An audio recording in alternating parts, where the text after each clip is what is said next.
A'udzu billahi minasyaitonir rajim. Bismillahirrahmanirrahim. Assalamualaikum warahmatullahi wabarakatuh.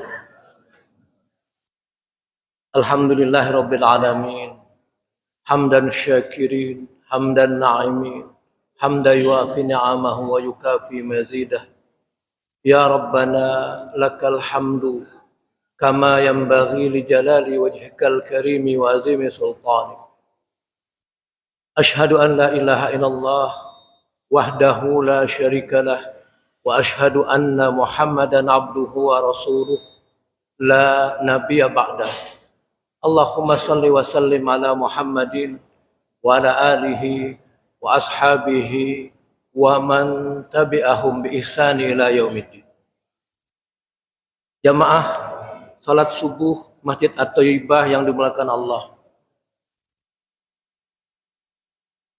Jadwal kajian subuh ada perubahan, jadi ada 3, Ustadz Gamal Sahata, Teguh Haidir, dan saya. Jadi 3 itu bertukar tempat karena kebetulan Ustadz Teguh Haidir sedang sakit.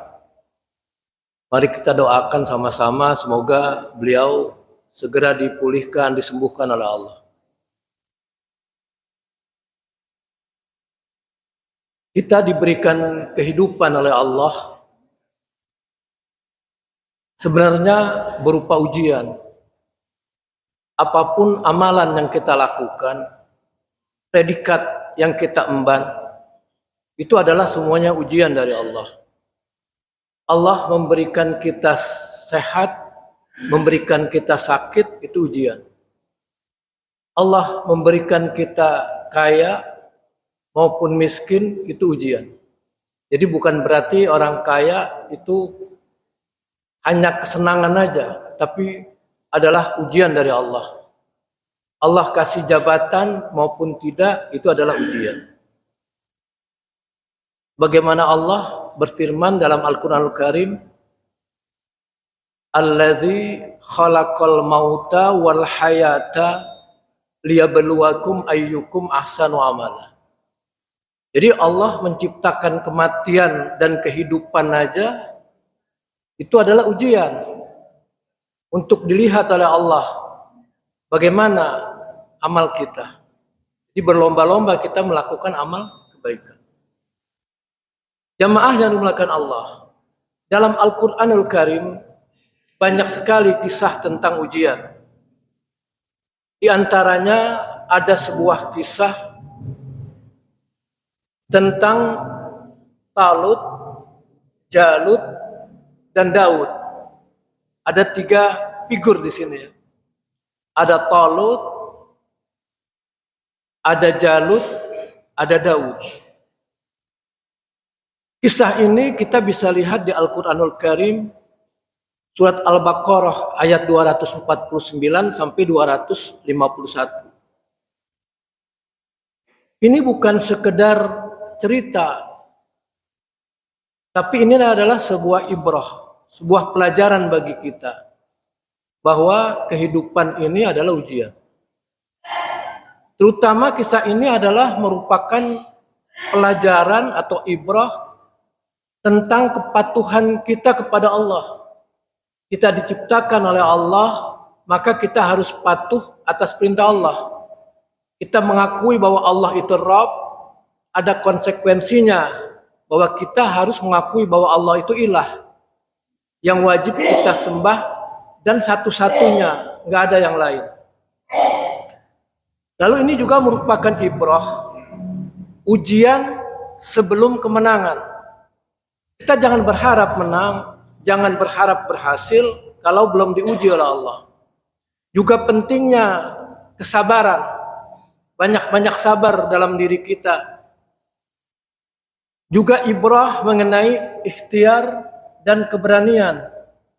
Kita akan lihat nanti bagaimana poin-poin ini ada dalam kisah tersebut. Juga berikutnya pertolongan Allah.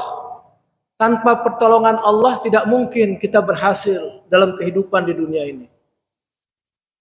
Lalu yang terakhir, bahwa kualitas itu lebih penting daripada kuantitas. Kalau ada yang tidak mau dikatakan kualitas lebih penting daripada kuantitas, anggaplah itu sama-sama penting. Kita tidak bisa mengandalkan kuantitas tanpa kualitas. Jamaah yang dimuliakan Allah, kisah ini sangat relevan pada masa sekarang, di mana umat Islam itu seringkali merasa kecil, merasa lemah, tidak berdaya menghadapi berbagai tantangan yang ada. Kata Nabi, di akhir zaman nanti kalian itu seperti buih, banyak tapi diombang-ambingkan oleh ombak di lautan.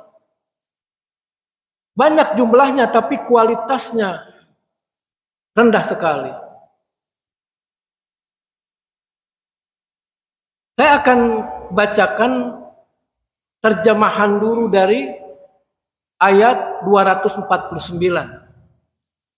Maka ketika Talut membawa bala tentaranya, dia berkata, jadi Talut itu, kalau kita lihat di ayat sebelumnya, ayat 246, pada saat Nabi Musa wafat, Bani Israel minta kepada Nabi setelah Nabi Musa, angkatlah kami pemimpin. Lihat di 246. Lalu Allah mengangkat Talut sebagai pemimpin, sebagai raja pada saat itu.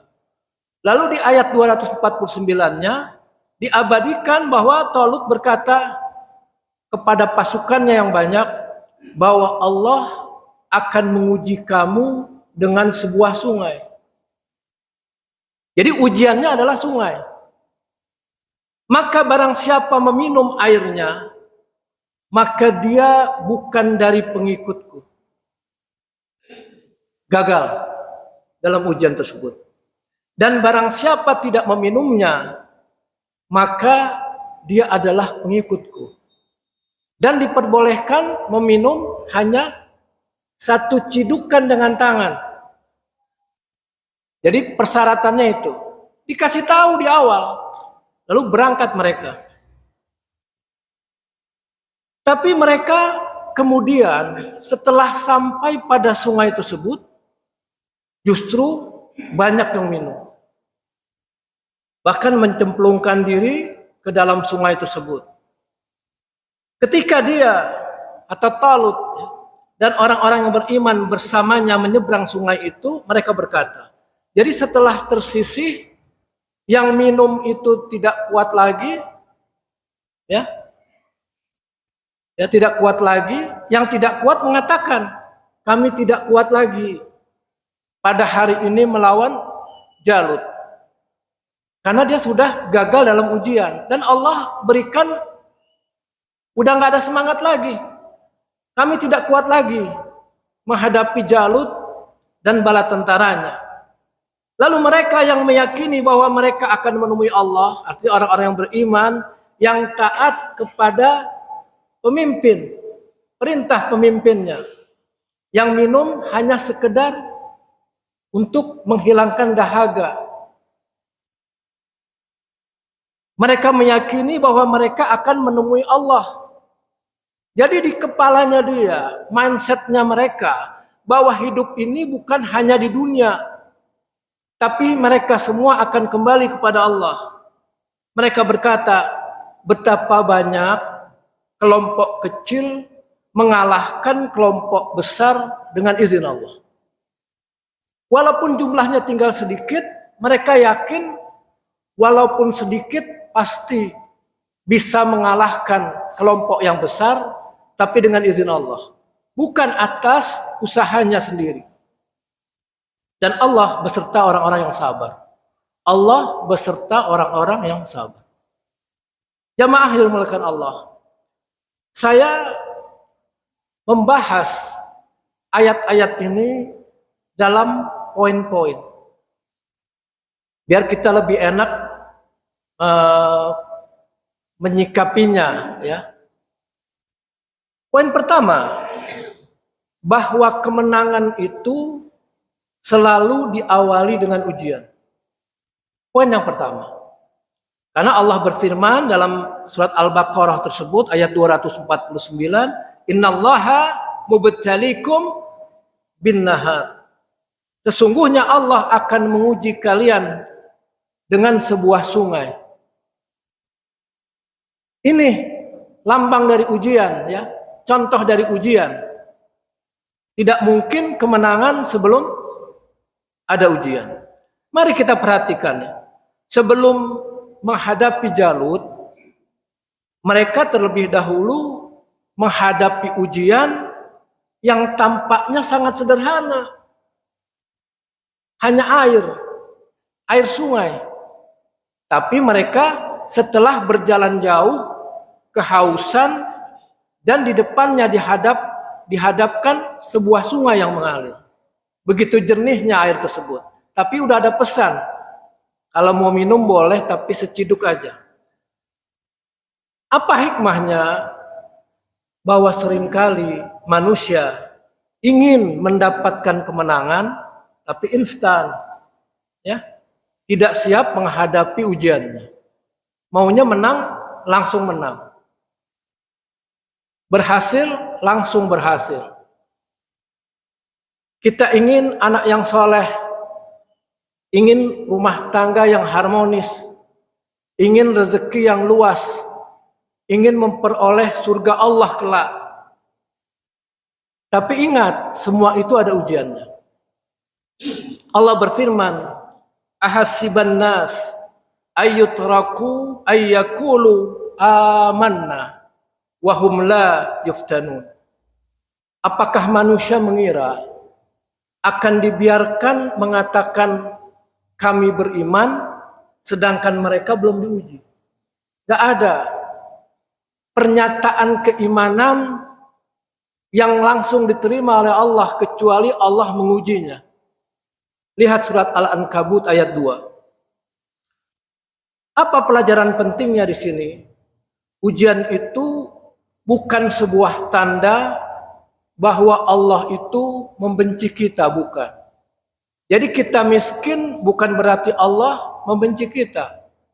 Kita kaya bukan berarti Allah mencintai kita. Justru ujian adalah sebuah proses seleksi dan pemurnian iman kita. Itulah hikmah dari ujian. Jamaah yang dimuliakan Allah. Poin kedua adalah orang yang tidak mampu mengalahkan hawa nafsu, maka dia akan sulit mengalahkan musuh. Kendalikan dulu hawa nafsu. Talut memerintahkan jangan minum dari sungai itu kecuali seciduk dengan tangan. Namun mayoritas mereka melanggar. Fasyaribu, mereka semua minum. Minhu, darinya. Apa? Air. Illa qalilan minhum. Kecuali sedikit di antara mereka. Jadi banyakan yang minum. Yang tersisih banyak. Yang ikut langsung berperang selanjutnya hanya sedikit. Tapi itu adalah pasukan inti jadinya, ya. Musuh utama manusia itu bukan Jalut. Kalau di sana disebut Goliat. Kalau di kisah-kisah di Inggris, di Amerika disebut Goliat. Dalam Al-Quran disebut Jalut. Ya. Musuh utama manusia adalah hawa nafsunya sendiri.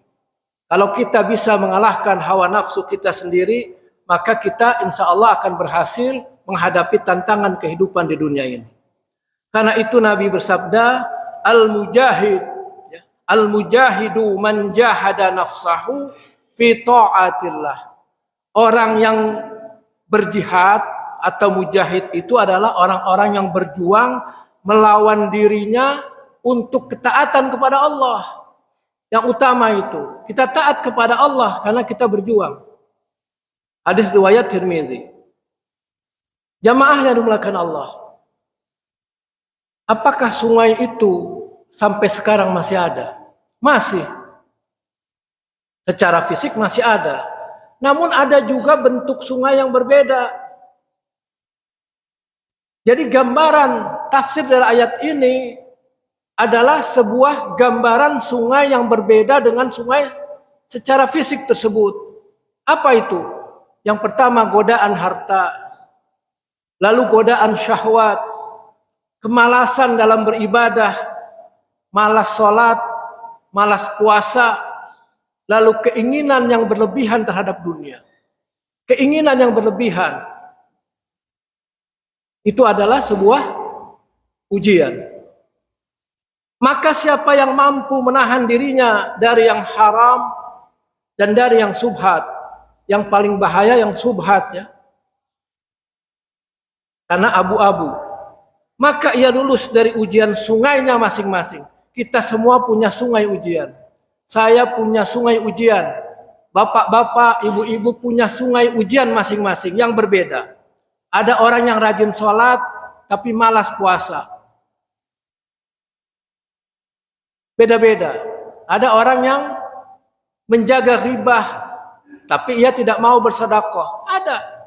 Jadi kita sungai ujian kita beda-beda. Sholat juga begitu. Ada orang yang sering kelewatan sholat isya, tapi tepat sholat subuhnya. Ada yang rajin sholat subuh, tapi asarnya lewat. Jadi ini harus kita jaga semua. Inilah ujian kita. Kita harus cermati dalam diri kita. Kita melihat mana atau apa sungai ujian kita masing-masing. Pasti punya. Dan di situ kita tekankan bahwa kita harus berhasil menghadapi ujian kita masing-masing. Jamaah yang dimuliakan Allah. Kemudian poin ketiga, Allah Subhanahu wa taala tidak membutuhkan jumlah yang besar. Setelah seleksi, yang tersisa hanya pasukan yang kecil. Namun justru kelompok kecil itulah yang terpilih. Lalu sebagian besar dari mereka berkata, kami tidak sanggup lagi menghadapi Jalut. Karena sudah tersisih. Kenapa mereka mengatakan tidak sanggup menghadapi Jalut? Mereka melihat kenyataan di lapangan yang tidak berimbang. Otaknya bekerja. Jumlah pasukan Jalut besar sekali. Jumlah kita sedikit. Kita kalah persenjataan. Kita kalah dukungan. Jadi otak kita bekerja. Mereka melihat jumlah pasukan Jalut yang sangat besar. Dan juga dalam Al-Quran, dalam kisah, dalam tafsir dikatakan bahwa posturnya, tubuhnya Jalut itu sangat besar. Apa pelajaran penting di sini? Ini adalah sifat manusia. Otak lebih dulu berkalkulasi sehingga melemahkan ghirah kita. Melemahkan semangat kita. Otak kita bekerja. Saya nggak punya apa-apa. Otak kita merespon lebih cepat daripada yang lain. Padahal Allah mengajarkan bahwa ukuran kemenangan itu bukan hanya jumlah. Mental mereka sudah jatuh karena air tersebut. Karena ujian tersebut. Jamaah yang dimuliakan Allah. Poin keempat, optimisme orang-orang yang beriman. Allah berfirman dalam ayat ini, kam min fi'atin qalilatin ghalabat fi'atan katsiratan biiznillah. Betapa banyak kelompok kecil mengalahkan kelompok besar dengan izin Allah. Kalimat ini luar biasa. Tanpa izin Allah nggak mungkin kita berhasil. Jamaah, mereka tidak mengatakan kelompok kecil pasti menang, enggak. Tapi dikatakan biiznillah, menangnya karena izin Allah. Bukan karena semangat. Semangat boleh, tapi atas izin Allah.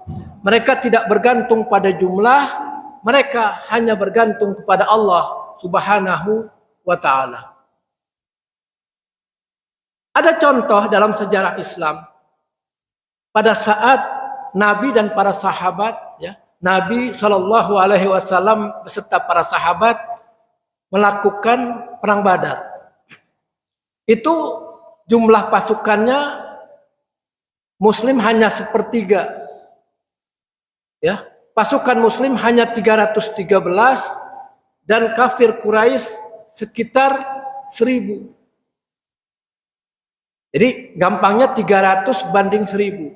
Namun Allah memenangkan kaum muslim. Karena kemenangan itu datang dari Allah. Walaupun sedikit. Bahkan banyak kisah keajaiban dalam perang tersebut. Allah menurunkan malaikat yang diberi tanda. Jadi nggak usah khawatir. Malaikat Allah lebih banyak daripada manusia. Allah berfirman, "Wa man nasru illa min 'indillah." Tidaklah kemenangan itu kecuali dari sisi Allah. Al-Quran surat Ali Imran ayat 126. Jadi kemenangan itu dari sisi Allah, bukan atas upaya kita. Lalu poin kelima, senjata orang-orang beriman adalah doa. Jadi kita sekalian jangan lupa berdoa. Berdoa itu menunjukkan tawadhu. Kita rendah di hadapan Allah. Saat berhadapan langsung dengan Jalut, mereka tidak memulai dengan strategi, tidak mengutamakan strategi, tidak mengutamakan jumlah, tapi mereka berdoa, Rabbana afrigh alaina sabra. Ya Rabb kami, limpahkanlah kepada kami kesabaran. Mereka berkumpul mau menyerang musuh, berdoa dulu. Ini di Al-Quran. Rabbana afrigh alaina sabra. Limpahkanlah kepada kami kesabaran. Mereka tidak mengatakan, ya Allah menangkanlah kami. Enggak perlu. Allah pasti akan memenangkan orang-orang yang sabar. Rabbana afrigh alaina sabra. Mereka meminta kesabaran. Karena tanpa sabar, kemenangan tidak akan bertahan. Jadi dalam doanya, doa mereka ada 3 poin. Yang pertama kesabaran. Afrigh alaina sabra. Tuangkan kesabaran kepada kami sebanyak-banyaknya ya Allah. Bukan hanya setetes, tapi limpahan kesabaran. Saat kita haji atau umrah, pembimbing bilang, saat berhaji, bawa kesabaran yang banyak, bapak-bapak, ibu-ibu. Berkarung-karung kesabaran. Artinya sabar itu nggak ada batasnya.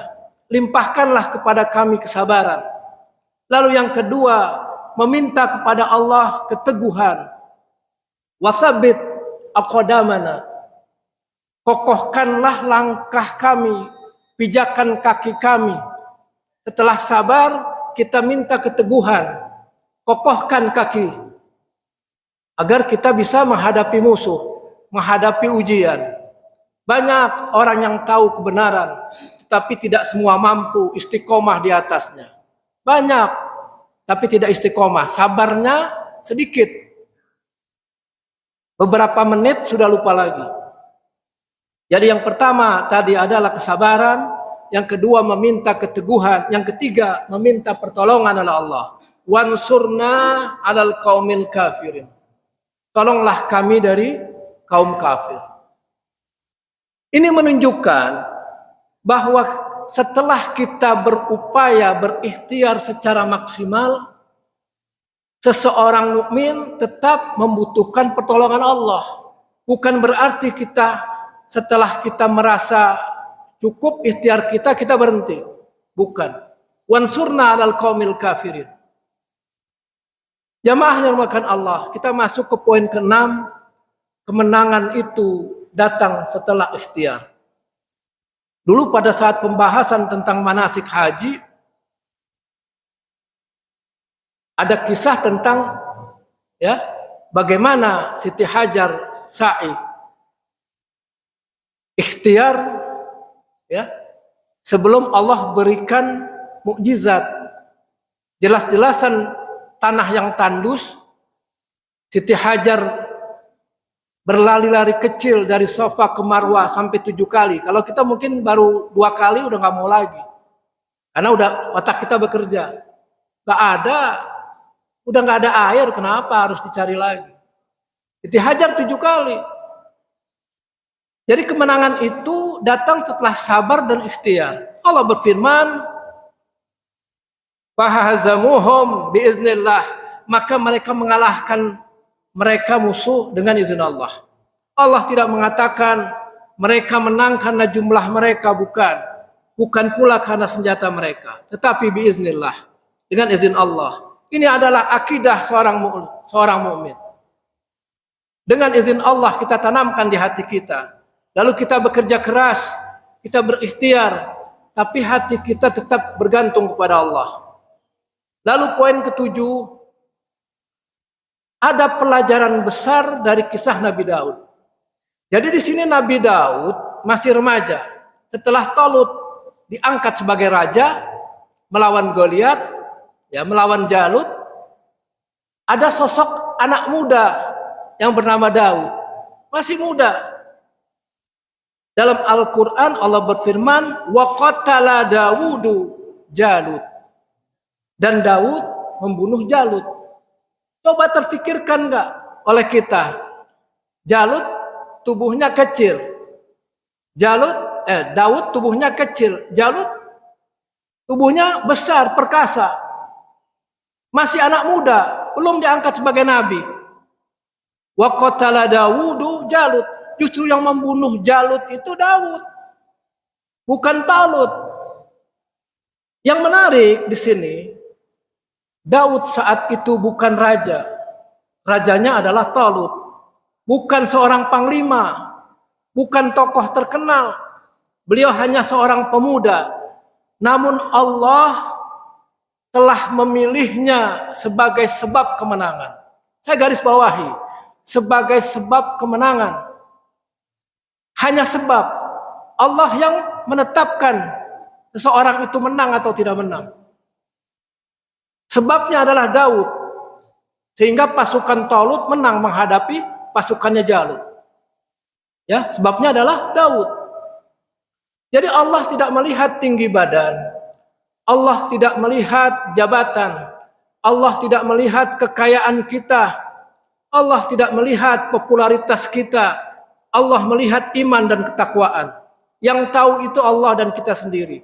Apakah iman kita itu sudah benar-benar meresap di hati kita, yang tahu kita dan Allah? Orang tidak tahu. Jangan kita pikir orang menggunakan sorban, pakaian berlapis-lapis datang ke masjid, pasti imannya kuat. Tidak. Itu adalah sebuah iman itu amalan hati, bukan amalan zahir. Secara khusus, boleh jadi seseorang yang dianggap kecil oleh manusia justru besar di sisi Allah. Kita nggak tahu. Jangan meremehkan orang. Sekecil apapun kita melihat orang, siapa tahu dia wali Allah, siapa tahu dia adalah dipandang besar di sisi Allah. Dan jangan pula kita meremehkan diri kita sendiri, nggak boleh. Menjadi lemah kita. Kita tahu potensi kita. Kadang seseorang dari kita berkata, ya saya kan hanya ibu rumah tangga. Nah, nggak boleh kalimat seperti itu. Banggalah dengan ibu rumah tangga. Apa yang bisa kita lakukan? Kita lakukan. Niatnya karena Allah. Saya hanya pedagang kecil. Laksanakan aja tugas kita sebagai pedagang kecil. Kalau Allah berkenan mengizinkan kita menjadi pedagang yang besar. Saya hanya guru di kampung yang kecil. Gak usah kita rendah hati, rendah diri, gak perlu. Namun siapa tahu Allah menjadikan dirinya tersebut sebab hidayah. Kita berkata menyebabkan orang lain mendapatkan hidayah. Sebagaimana Daud yang tidak diperhitungkan oleh manusia, yang tiba-tiba maju ke medan perang hanya bersenjata yang sederhana. Dalam riwayat disebut ketapel dengan batu. Tetapi dipilih oleh Allah untuk mengalahkan Jalut. Ketapel ditembakkan oleh manusia yang kecil. Berapa kuat kecepatan dari batu yang meluncur ke Jalut. Lalu yang kedua, seberapa tepat bisa kena keningnya langsung jatuh Jalut. Kalau bukan pertolongan dari Allah. Dalam riwayat ada yang menafsirkan bahwa saat Daud menarik ketapelnya, Allah menghembuskan angin yang kencang, mendorong batu tersebut sehingga mengenai keningnya Jalut. Apakah Daud adalah orang yang ahli dalam berperang? Latihan banyak, menembak dengan sasaran? Tidak. Dia maju karena diperintahkan untuk berperang. Saat ketepel ditarik, dilepaskan, persis kena Jalut. Jalut yang begitu kuat. Rahangnya kuat, tulangnya kuat, tapi bisa jatuh. Itu adalah izin Allah. Lalu poin ke-8, setelah ujian dan kemenangan Allah, Allah berikan kita kemuliaan. Ini kisah dari Daud. Wa atahullahul mulka wal hikmah. Untuk siapa ini? Allah memberinya kerajaan dan hikmah. Untuk Daud. Jadi setelah Talut wafat, kemudian yang naik sebagai raja justru Daud. Setelah itu. Jadi Allah memberinya kerajaan dan hikmah. Bukan hanya kerajaan. Ada satu hal yang penting adalah hikmah. Inilah sunatullah. Siapa yang sabar saat ujian, Allah akan angkat derajatnya tinggi-tinggi. Bukan hanya kemenangan yang sesaat. Jadi bukan hanya Daud itu mengalahkan Jalut di peperangan sudah selesai. Daud terus berprofesi sebagai pasukannya Talut. Sampai Talut wafat, justru Daud diangkat sebagai raja. Terkenal. Lalu Daud punya anak Sulaiman, juga seorang raja. Lalu poin ke-9, mengapa Allah membiarkan konflik ini terjadi? Kalau kita pikir kalau Allah ingin mewafatkan semua orang yang tidak beriman, mudah-mudah saja. Tapi tidak demikian skenarionya. Mengapa Allah membiarkan konflik di dunia ini terjadi? Allah berfirman, "Walaula daf'ullahin nas ba'dahum bi ba'din lafasadatil ard." Kalau saja Allah tidak menolak sebagian manusia dengan sebagian yang lain, ya, maka rusaklah bumi ini. Jadi peperangan itu tercipta karena ada kelompok yang zalim diperangi oleh kelompok yang beriman. Seperti perang Badar, ada yang wafat. Kenapa Allah biarkan? Kalau saja Allah tidak menolak sebagian manusia dengan yang lain, maka niscaya rusaklah bumi ini. Coba bayangkan, isinya orang zalim semua, hancur, kita nggak bisa beribadah dengan tenang. Allah menjaga keseimbangan dunia ini. Ini hikmahnya. Dengan peperangan. Allah menghadirkan orang-orang yang membela kebenaran. Allah hadirkan di setiap zaman, di setiap makan, setiap tempat, ya. Fi kulli makan wa kulli zaman. Di setiap tempat, setiap waktu Allah pasti hadirkan orang-orang yang beriman, yang memerangi kebatilan. Allah menghadirkan para dai, Allah menghadirkan para ulama, Allah menghadirkan orang-orang soleh untuk menasihati. Kita saling menasihati. Mereka menjadi benteng agar kerusakan di bumi ini tidak terjadi. Terakhir jamaah yang dimuliakan, kita masuk ke penutup. Ada 5 bekal meraih pertolongan Allah. Jadi ada 5 bekal. Yang pertama adalah taat. Taat kepada perintah Allah. Yang kedua adalah lulus dari ujian hawa nafsu. Ya, jadi kalau kita ingin meraih, ya, pertolongan Allah dan kita memenangkan pertempuran tersebut, pertempuran terutama dari dalam hati kita, taat pada perintah Allah dan tentu Rasulnya. Yang kedua, lulus dalam ujian hawa nafsu. Jadi Allah memberikan kepada umat Islam bulan Ramadan, bulan ujian. Dan juga ujian-ujian yang lainnya. Lulus dalam ujian hawa nafsu. Yang ketiga, bersabar. Fasbir sabran jamila. Bersabar dengan sabar yang sebaik-baiknya. Karena bersabar itu baik. lalu berikhtiar semaksimal mungkin. Yang kita bisa kita lakukan.